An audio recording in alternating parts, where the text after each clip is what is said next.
we got to talk about some stuff that Billy Donovan is doing that's actually pretty creative and finding a good way, and that's the Coby White and Tre Jones minutes. We'll talk a little bit about that. I'll explain it some more. We have some trade smoke around the Chicago Bulls. It's only getting hotter, and it's time that this franchise accept a harsh truth, and it seems like they are really doing that, but we'll talk about that as well. The Bulls' most unconventional lineup is thriving. Tre Jones is suddenly everywhere, and Patrick Williams may finally be out of the Chicago Bulls rotation completely. We'll talk about it all and more right after this.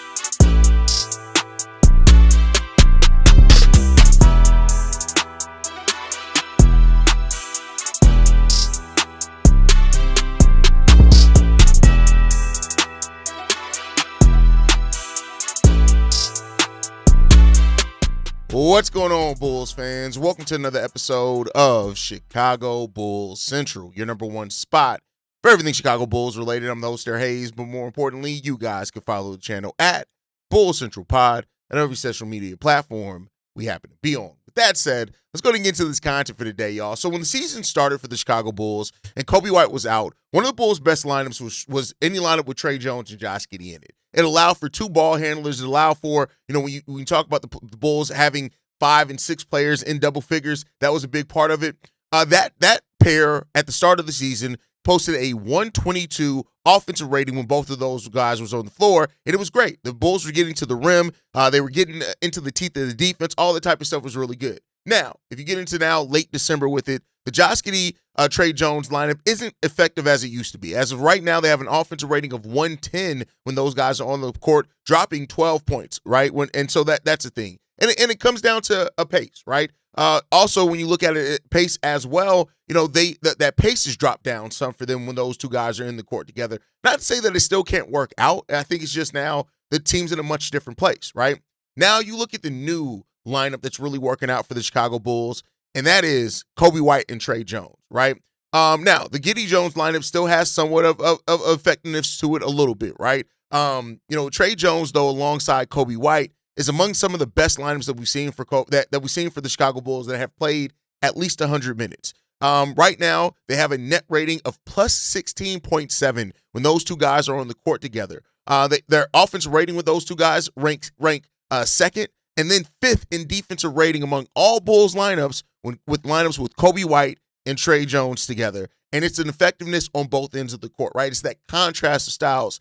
Tre Jones and Josh Giddey both do very similar things offensively, and then, of course, Tre Jones is the better defender. When it comes to Coby and Tre, they have a completely different bag when it comes to offensively. They are both still really solid passers as well. Coby White's a better off-ball scorer in which he's grown into this season, and it just has created more of a balance between those two times, right? And so that's great. And then the pace has also been crazy when it comes down to it.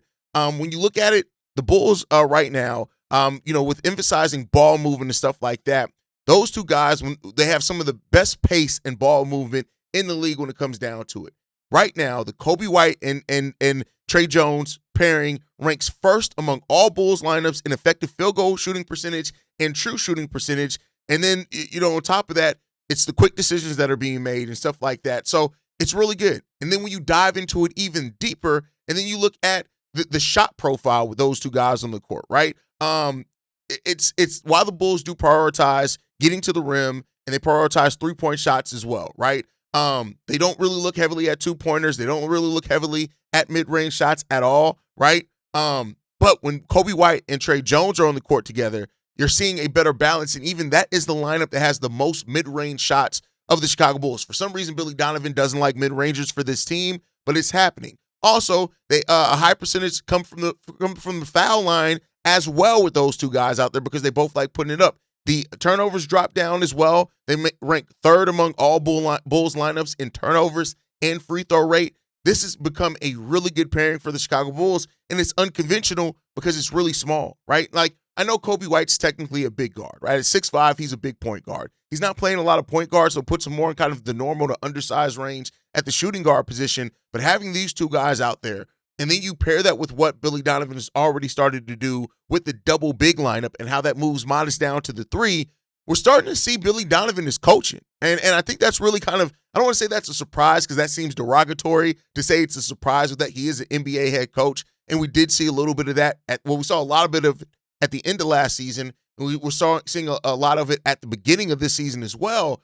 But it seems like Billy Donovan, now that he has his full roster healthy and he has, that full 10-man rotation that they initially expected coming into the season, all those guys are healthy. And so now that's put this team in a position, in a spot where you're seeing Billy Donovan get more creative in how and where he uses guys. I didn't expect the Tre Jones and Coby White rotation to have, or to line up to have that good of numbers, because typically it's been Coby White and Ayo Dosunmu that you look at those two, right? Those have been the guys that since their career started. I'm talking about literally since Ayo Dosunmu came to the Chicago Bulls, and when Coby got healthy, Ayo's rookie season, you always saw Ayo and Coby and them have really good minutes out on the court together. Now you're starting to see that happen with Tre Jones and Coby White as well, and that's a good thing because you need that. We're talking about how you have to force teams to play to your style, right? Coby White and Tre Jones has played 135 minutes together. In that time, they are plus 49. They have a net rating of plus 18, an offensive rating of 128, a defensive rating of 110, which is really good on top of that, and a pace of 105. The Bulls' average pace as a team this season is 102, right? The assist percentage is 60%. The turnover percentage is only 12%. You are seeing now this could be something, if you pair that with the double bigs as well, with the way that they create, things are starting to look really good for this team. So, we'll see if this is a lineup that Billy Donovan continues to look at and use and see how it thrives, because if it does, the Bulls may have just found them something that they can use, and we got to see how that's gonna continue. In games where this lineup plays, the Bulls are 7-3. So we've only seen 10 games of it, and they're 7-3 in those games with that lineup. And a matter of fact, if you just want to add a little bit different wrinkle in that, games where we play the lineup of Tre Jones, Coby White, Kevin Huerter, and Nikola Vucevic and Matas Buzelis are actually undefeated. And that's 3-game sample size in that. So take a look at that for what you wanted to look at. But it's just an interesting dynamic to look at with it, and an interesting place or lineup for this team to continue to explore. And we'll see. You have to find the balance, right? And when you have a team that's going to go this deep and use this many players, you need those lineups to be pristine and clear.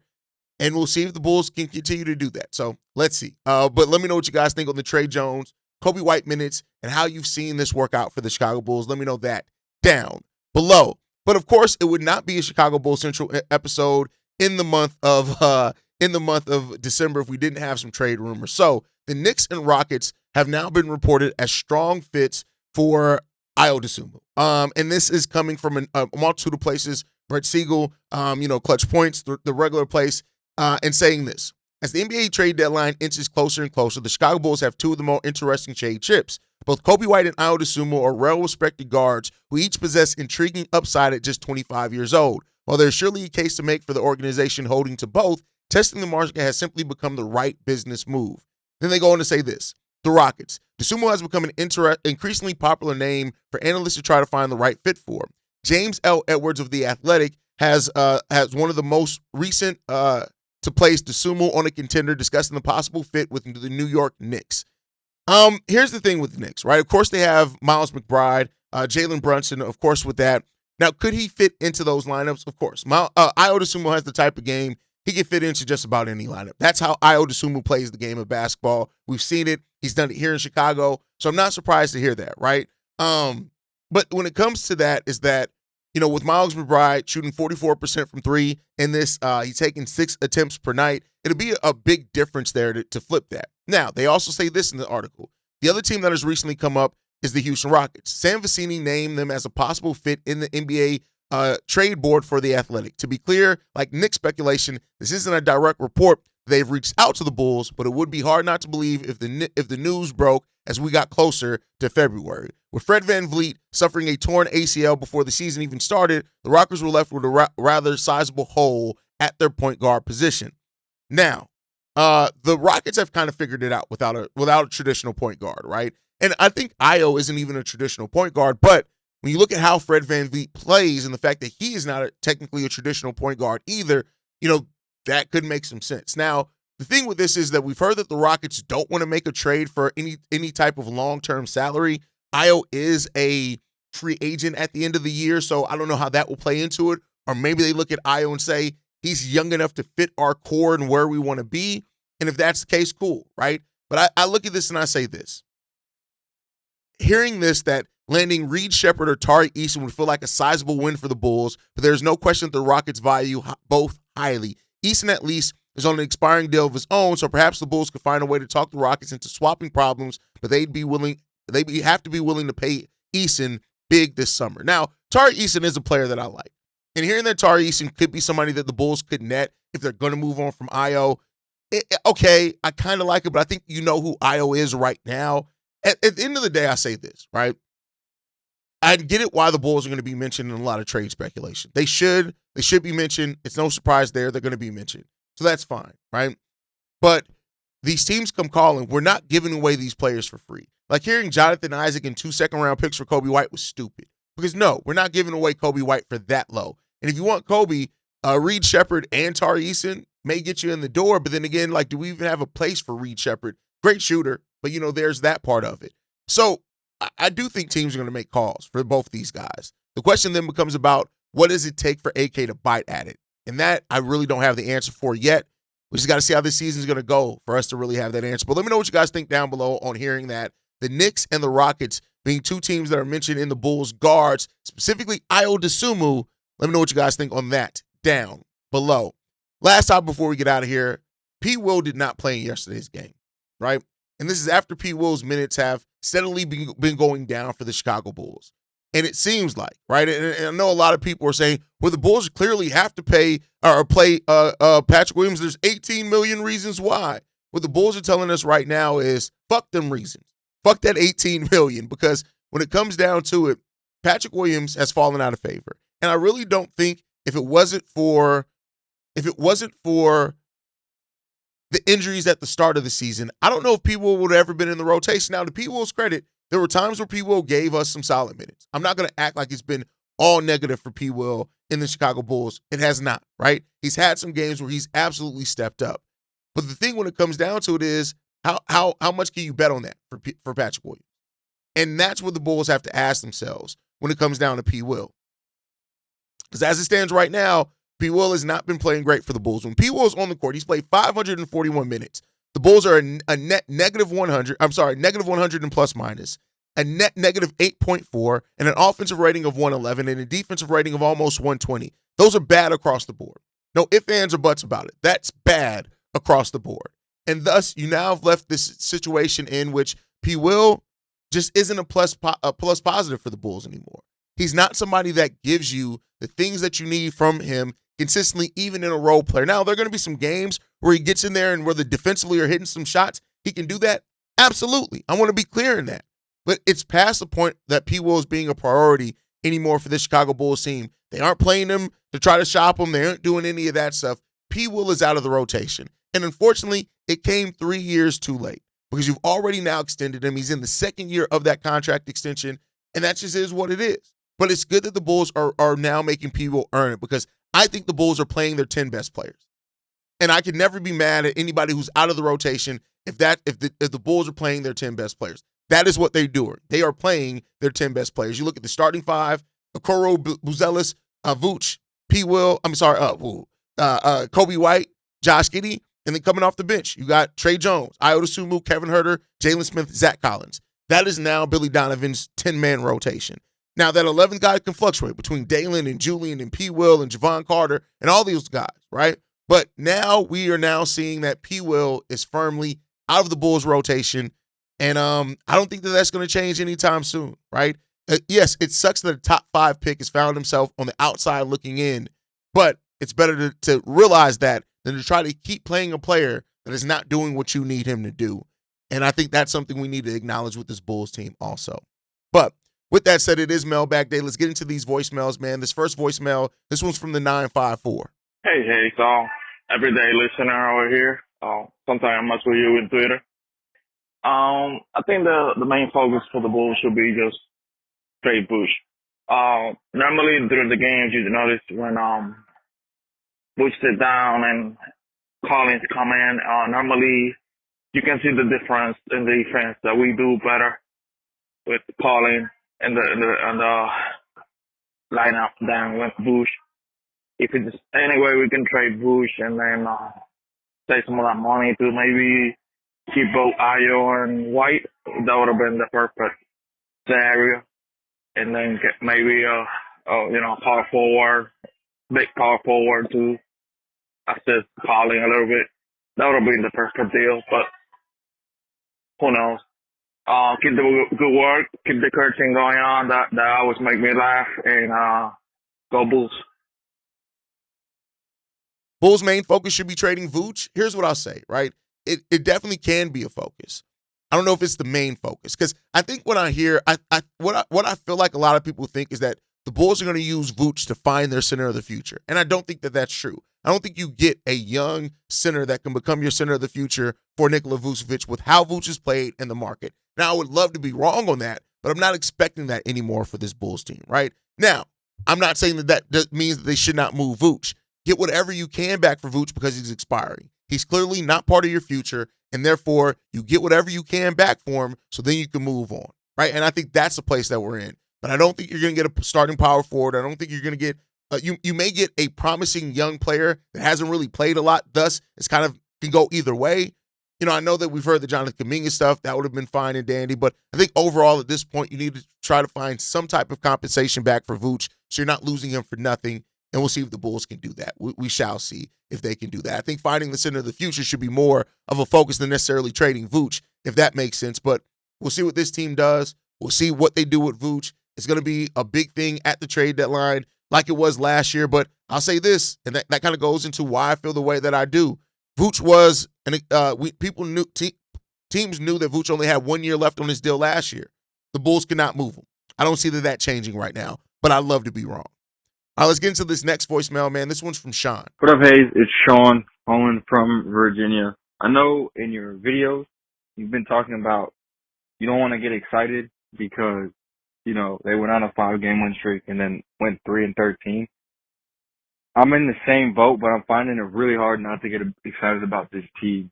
I really don't think they should trade Coby, and I like the trajectory Modest is on. But if we do trade Coby, do you think that Ayo gets a spot at the starting 2 guard? And what do you think he brings in that position? Oh, make no mistake about it. Not getting excited is taking everything in me to fight me getting heads over heels excited for this Bulls team. I'm just going to be 100% honest with you. They are playing the way that we wanted to see them playing. They're playing with the fight. They are beating playoff teams. It's easy to get excited about this team. But I've been hurt before, and so I'm taking it with the step by step with this team. And I'm just letting them show me. If you show it, if you do it, we're going to be fine, right? And I think that that's a right place to see. And like I said many times before too, I think it's hard to really know if this is going to stick until this team does face some adversity. I don't want the winning to stop, but eventually they are going to lose a game. They are going to lose 2 games in a row. What does happen to that? Do they stay playing with this level of intensity, or do they get back to what we saw before? That's going to be the thing. If you can tell me that for the remaining 51 games, because we got 51 games left on the season, or 52, with the remaining 52 games left on this year, the Bulls are going to play with this energy for the entirety of the year, I'd still pick them to win 42, 43 games. I just would. But they got to show it before I'm willing to believe that, and we'll see if they can do that. All right, let's get into this last voicemail, man. This one's from Shay. What's up, Haize? It's Shay. Look, man, I know that this may be pushing a little bit, but, hey, I'm willing to take a chance on. Matter of fact, I'm willing to call Phoenix up and ask them to give me either Mark Williams or Nick Richards. Look, I know Vooch is better than all of them, but hey, I feel like they fit our timeline and they could grow along with the team, especially Mark Williams. Look, I know a lot of people gonna say he's injury prone, this and that, but he does fit with this timeline, and he's been playing really well for them, and so has Nick Richards, who's not the injury prone. Look, I know that's not something that you want to hear, but I'm willing to take a chance on him, especially since we don't even know if Vooch is going to even want to come back after all this bullshit that's happened this season. Anyway, tell me what you think. Peace. I'm not mad at taking a chance on either of them. whether it's Nick Williams or Nick Richards or Mark Williams. I don't think the Suns are going to trade Mark Williams at the trade deadline. I just don't think that's going to happen. So that means that the Bulls would have to get him as a free agent at the end of the year. And if that ends up being the case, I'm fine with that. I'm fine with them doing that. I think that with his injury history, you still have to find your center of the future. I don't think you can bet on him to be that. But listen, he's averaging 13 points, 8.2 rebounds, 67% shooting from the field. He's averaging a block per game, a steal and a half per game. This guy is balling right now. And he's played 26 games out of the Phoenix Suns, I think 30-ish games that they've played. So he's playing a bigger chunk of their games and being productive and playing minutes doing it. I wouldn't mind that at all. It's just about, I don't think you can bet on him blindly to be your center of the future. As far as Nick Richards may be available. I mean, he's kind of fallen out of their rotation, only averaging 9.4 minutes per game. I wouldn't mind him as a backup. But like if you trade Vooch and then Zach Collins move into your starter and you somehow get Nick Richards and your backups are then Jalen Smith and Nick Richards, I'm not mad at that at all. I don't think he's your center of the future at 28 and what we've seen from him, but I do think he can be a solid system center that you need here, right? Stylistically, what he brings. I think he can be that for this team for sure. So I'm not mad at either one of those guys, Shay. Just got to see if the Bulls are going to go out and get one. We shall see. But like I said, if it's Mark Williams, it probably won't be until the offseason, brother. But that's going to do it for today's episode of Chicago Bulls Central. Let me know in the comments how you're feeling about the lineups, the trade market, and the future of this roster as well. Do you trust the direction that the Bulls are on, or are you still waiting for the other shoe to drop, kind of like I am at times? But you guys can follow us at Bulls Central Pod. You send us any feedback, questions, comments, concerns, bullscentralpod@gmail.com. And lastly, if you want to leave a text message and our voicemail for the mailbag, the number to do so, 773-270-2799. And like I like to end every episode on, stay safe, go Bulls, and always see red if you can, y'all. Peace. This has been a presentation of the Break Media.